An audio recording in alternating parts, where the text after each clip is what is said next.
Alright, we've got an interesting list for you here. It's games that are very challenging on the Nintendo Switch, but they're also really fun. Yeah, so you'll see some obvious ones in here, I'm sure, but we've tried to cover games that are also from genres that you might not have even thought about. At the end of the list, we've also got some extra mentions. Alright, check out all the links if you want to save money on physicals or digital purchases, all down in the description. What are the challenging games that you should probably try out? Well, let's find out.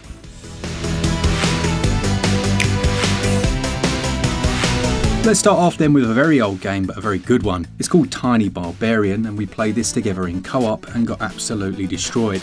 Yeah, this is like a retro platformer. It came out very early in the Switch's life, within the first year or so, I seem to remember. Has a bit of a Mega Man feel to it in some respects in terms of how you play. As Mark said, excruciatingly difficult at times. Not just the platforming, but some of the bosses. I mean, the last boss in particular, I seem to remember, took hours upon hours. Yeah, we got absolutely mullered multiple times.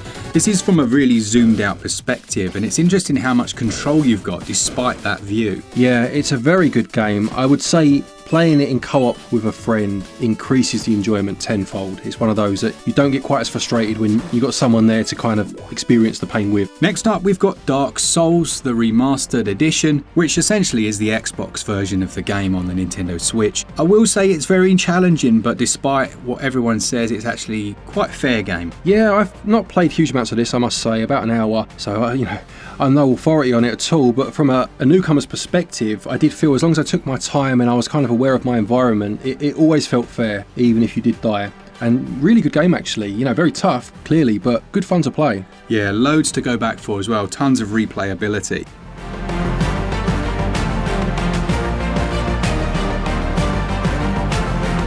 A more recent one is Remnant from the Ashes. Now this is interesting because it takes and merges quite a few genres. It has a bit of Souls-like in it, but it's also a shooter.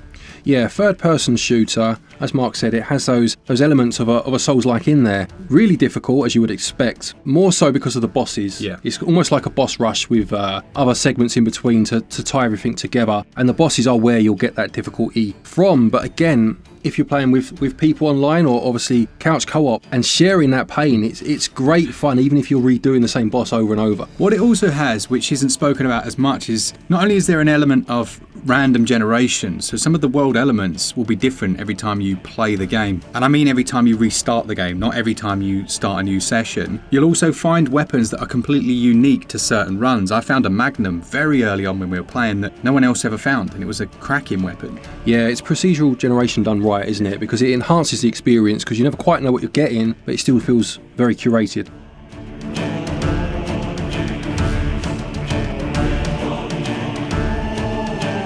Then we've got Hogwarts Legacy, which I don't think you expected to see on this list, Glen. No, I must say I was surprised to see that one on there. I don't know why, I just expected it to be, a bit more casual, I guess. Yeah, it's one of those games where you can choose, obviously, your difficulty mode. Right. So you can tailor it slightly. But actually, there are some very difficult fights here. And it makes you use different spells during combat. So on the fly, you'll have to, you're fighting a spider. Yeah. Everyone knows fire for spiders. Uh-huh. Yeah. There are other ones where you have to, stupefy them and then do another move. And actually, some of those fights are really quite challenging. Okay, well that's interesting to know. Actually, that makes me want to play it a bit more. Yeah. I've got to say, as much as I don't always like difficult games, yeah, that's interesting.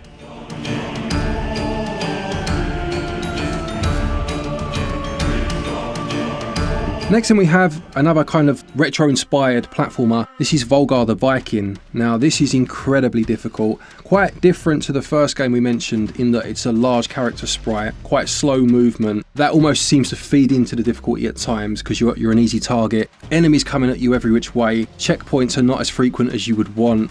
You'll need to be up for a challenge to enjoy this one, but it is still very enjoyable. Yeah, you get power-ups as you go and they basically increase your skills. I think it gives you a spear and some other things, doesn't it? It does, and it increases your hit points as well. So obviously you can survive that bit longer and try to crawl to the next checkpoint. Yeah, this is maybe one for the masochists, but if you can overcome this one, you'll feel very good about yourself. Yeah, if you complete this one, and you can, send us some form of proof. We've spent years trying to finish this game. Yeah, this is one of those where your gamer card gets upgraded, doesn't it? You rank up, you level up for completing this one.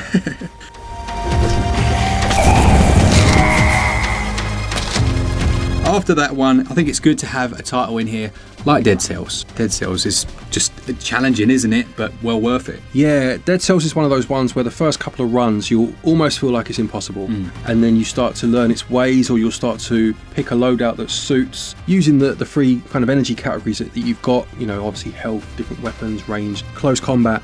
And you start to get into the groove of it. Still very difficult, don't get me wrong, but that fluency of movement really does help. It really does, yeah, and it's one that's had so much DLC since it came out. One that I particularly loved was the Castlevania DLC. The soundtrack in that is amazing. Yeah, just quite an interesting choice as well. Like, very welcomed, don't get me wrong, but I just wouldn't never have expected that to happen.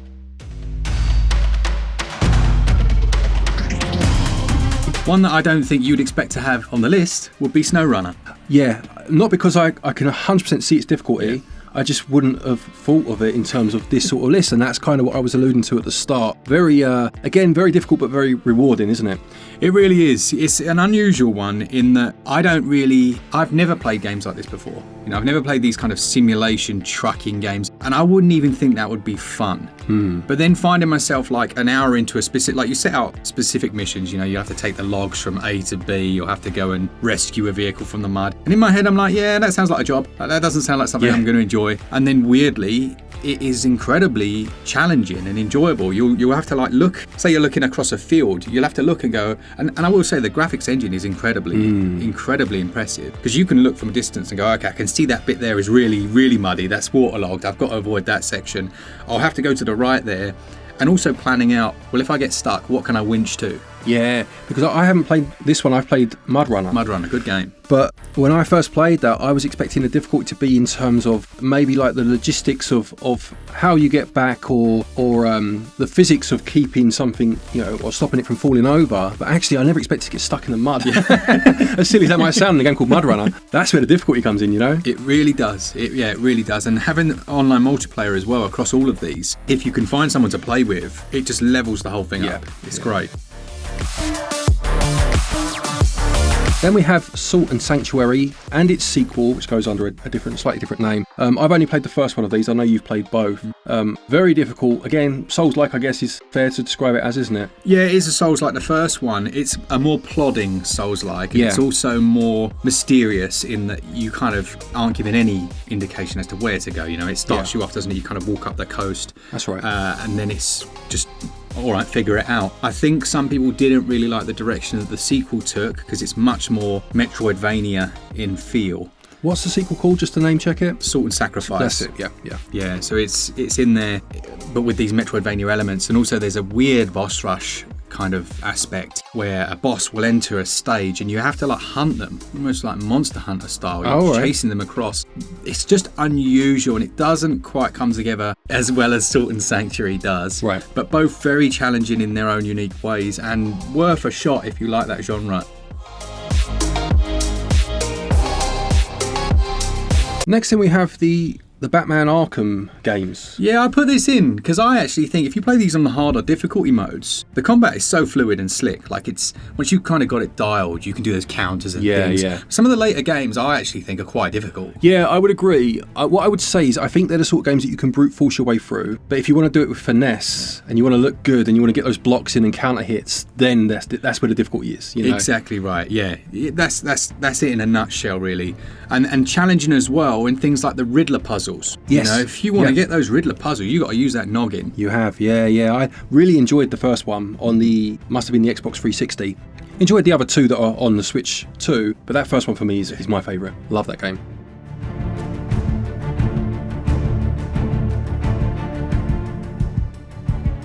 Yeah, then we've got Blasphemous 1 and 2. Now, Glen reviewed 1 and I reviewed 2. Brilliant games. Really good. In my opinion, this is how you do a sequel as well, because having gone back and played the first game, but in my opinion, it improves on almost every aspect. Again, it does go a bit more Metroidvania, a little bit, but in the right way, you know, slightly better checkpoints, more enemy variety. It's a bit tighter in terms of control. There's also a little bit more platforming in there as well. Yeah, for me, the difficulty from the first game came from, I mean, obviously the combat is difficult because it's quite timing based and you know, that kind of classic Souls-like in that respect, but it was also the placement of enemies and things like that, where you're having to traverse vertically and you might get knocked back off and things like that. Quite a few components in here that make this a difficult game.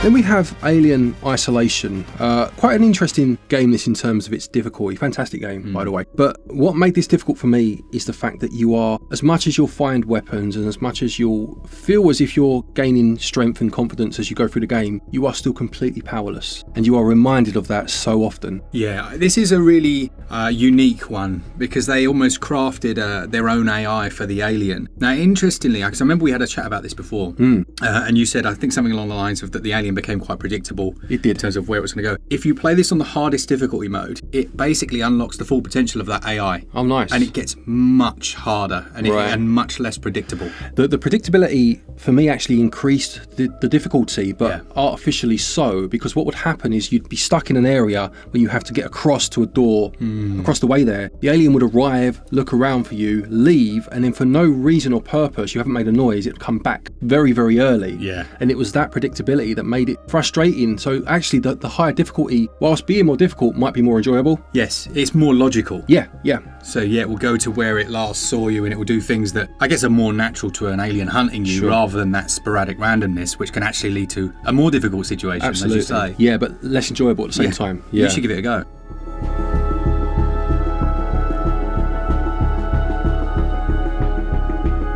Super Meat Boy. Now, it's been a long time since this came out. I think this is one of the games that I've seen Glen manifest pure rage while playing, and I absolutely love it. I love that masochistic style. Yeah. There's something about this game that I really struggle with. I would like to say fairly good at platformers, and I do like games that have the mechanic of instant death, instant restart. I think it's almost essential in a difficult game, and this does do that, and I'll give it its due for that. But I find this game so unbelievably annoying that I don't think I'd ever play this one again. But I can appreciate how fun it can be and how fun I found it when I did get to the end of a stage, And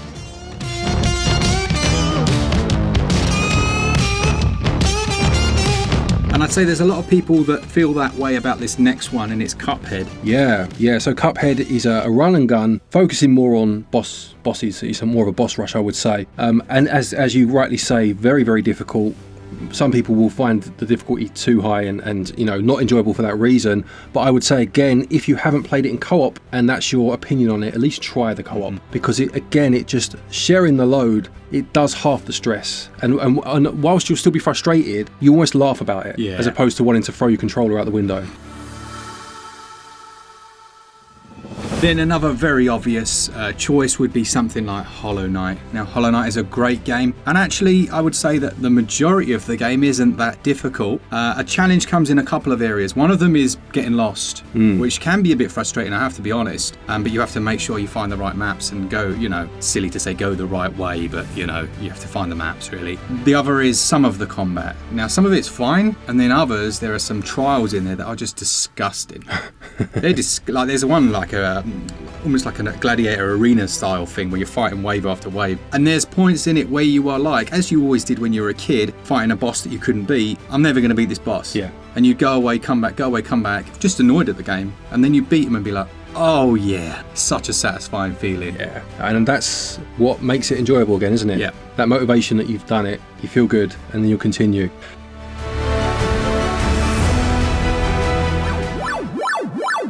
A couple of retro ones to end with then, the first of which is Turrican.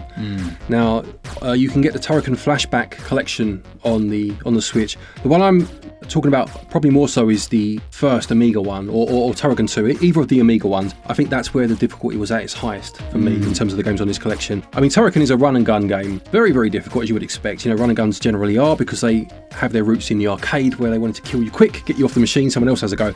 But this one, it just throws enemies at you all the time, and they're everywhere. There are stray bullets everywhere. It's so fast paced that you will die so often. This one does have some mod cons in terms of rewind features, save state, so it will ease that difficulty. But if you want to play it in its purest form, you'll find out just how difficult it is.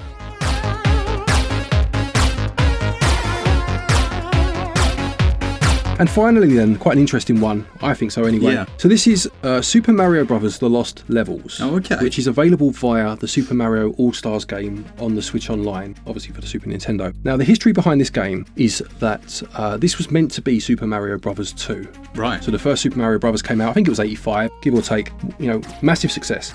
So Nintendo made a sequel, which basically they felt that the players in Japan had mastered the original. So the only way to make a sequel was to make everything more difficult. Okay. So they made this game, which was essentially the same game again, but much harder. When it went across to America, they kind of quality checked it to see if it was, suitable for American audiences or Western audiences, and they hated it. Thought it was way too hard. No one would like it.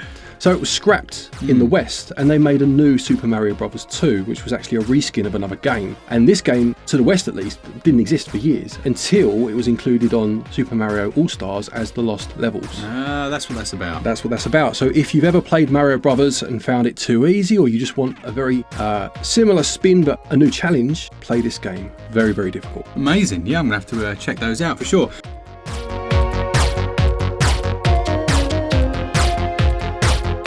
So there's a bunch of games there that have that challenging but also rewarding aspect to them. This is probably going to be the first of a few of these because I'm already, having just made this, thinking about ones that we haven't got on it. Yeah, absolutely.